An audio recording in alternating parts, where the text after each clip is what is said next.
আবার লুকিয়ে গেছি।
বাবু আনার বাড়িতে বুঝে দিল লোক নাই আর দুর্ভিক্ষা চাই আর কুতরা বাড়িতে কান্দে কান্দে গেছি উনি কোনো মতে বিশ্বাস করে না। এবার এখন না বাড়ি আসা তোর এখন মারি লাগবো আমি কই না নাই তো তারা করো না না করো না ওই এদিকে গেছে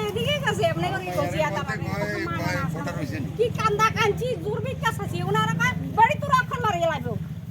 তুই বাড়ি শয়তান বেড়ি এখন না আমি শয়তান ন আমি সত্য কথা কই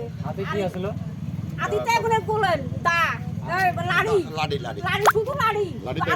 শুধু আইতে আছে তা আমি কইতে তোর কাছে ফান্ডিকে চাইয়ে তোরা ধরে না দেখবি আমিও আইতো না আমাকে কত মানুষ আছে হেরা আগে তোরা কিয়া করবো না কিছু করতো না তোরা একবার মারিল তোরা একবার পিটবো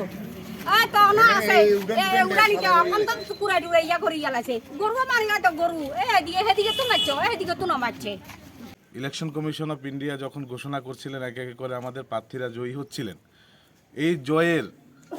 জনগণের রায়টাকে মানতে না পেরে সিপিএম কংগ্রেস তিপ্রামথা সুসংগঠিতভাবে যেভাবে এসডিএমের সামনে রাত ৩টা থেকে জমায়েত করেছিল, ৩টা থেকে জমায়েত করে ত্রিপুরা রাজ্যের শান্তি সম্প্রীতি শান্ত ত্রিপুরাকে অশান্ত সৃষ্টি করার জন্যে বিভিন্নভাবে তারা অস্ত্রশস্ত্র নিয়ে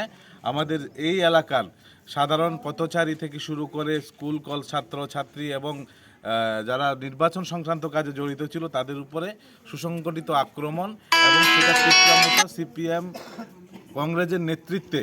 এই এলাকার বিভিন্ন জায়গাতে ভাঙচুর সংগঠিত করেছে এবং তাদেরকে প্রাণে মেরে ফেলার জন্য হুমকিও দিয়েছে, এমনও বলেছে যে আমরা বাঙালি দেখলেই মারব।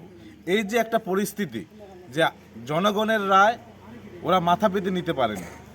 এই যে শান্তের ত্রিপুরাকে আজকে জাতি জনজাতিরা ভাই ভাই হিসাবে আমরা চলতে চাই, সবকা সাথ সবকা বিকাশ হিসাবে আমরা চলতে চাই, এই হিসাবে প্রত্যেকটা ভারতীয় জনতা পার্টির প্রার্থীদের আমার সঙ্গে আছেন আমাদের নবনির্বাচিত বিধায়ক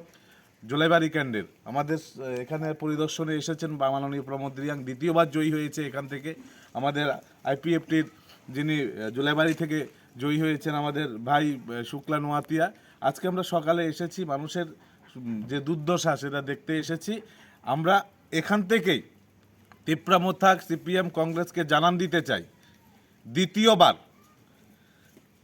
এমন ষড়যন্ত্র চক্রান্ত করলে